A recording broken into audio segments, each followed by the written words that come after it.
Hey, everyone. Welcome back to the channel. Before we dive into today's topic, make sure to subscribe, hit the notification bell so you don't miss any new content, and of course, drop a like to support the channel.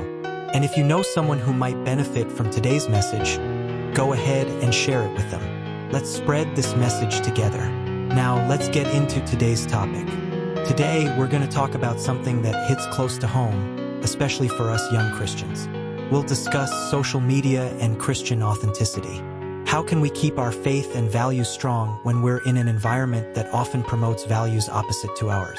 And most importantly, are we being truly authentic when we share our lives online? Let's start by thinking about what social media is really for. When we look at platforms like Instagram, TikTok, Twitter, and so on, the idea is to connect people, share experiences, and express ourselves. But the reality is that these spaces have become competitive arenas where we often seek approval through likes, shares, and followers. While there's nothing wrong with sharing, we might ask ourselves, how much of this affects our identity and Christian values? For many of us, there's constant pressure to appear perfect. Maybe it's the pressure to always look good, be at exciting places, or show that we have this amazing, trouble-free life. But as Christians, we know we're called to live differently. The Bible teaches us in Romans 12 verse 2 not to conform to the world, but to be transformed by the renewing of our minds. In other words, we shouldn't be swayed by the world's pressures and standards, but instead, live a life that reflects God's will.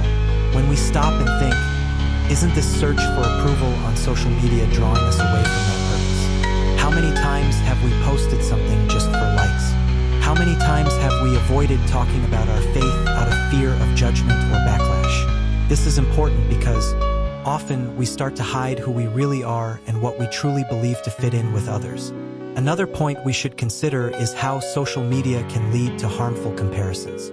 When we see the perfect lives of others, we might feel that our own life is less exciting or less happy. This is where many people start feeling inadequate, less blessed, or even questioning their faith. This kind of comparison can steal our peace and even our contentment in God. But as Christians, we know that our identity isn't found in appearances or the experiences we share online. It's found in Christ. So, let's talk about authenticity. What does it mean to be authentic as a Christian on social media? It means being transparent, unafraid to show that we also have struggles, doubts, and challenges. The gospel teaches us to be a light in the world, and that includes being a light on social media.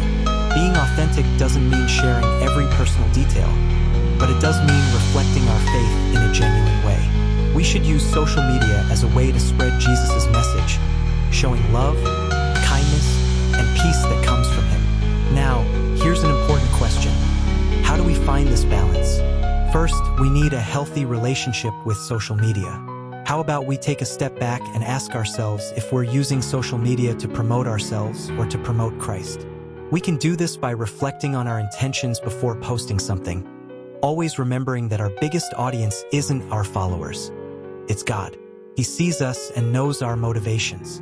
Additionally, having a routine of prayer and Bible study can help us stay focused. When we're connected with God, it's easier to discern what we should or shouldn't share, and we're reminded that our identity is in Him, not in what others think or say about us. Finally, I want to challenge all of us. Let's use social media to make a positive impact. Maybe you could share a message of hope, a verse that strengthened you, or even a testimony of something God did in your life. This way, we're using social media to spread God's love rather than just seeking others' approval. Well, everyone, that was our reflection for today. I hope you connected with this topic and that it helps you see social media differently. Remember, our authenticity in Christ is what truly matters. If this video helped you in any way, don't forget to like, share, and subscribe to the channel so you don't miss any future content. May God bless you all, and I'll see you in the next video.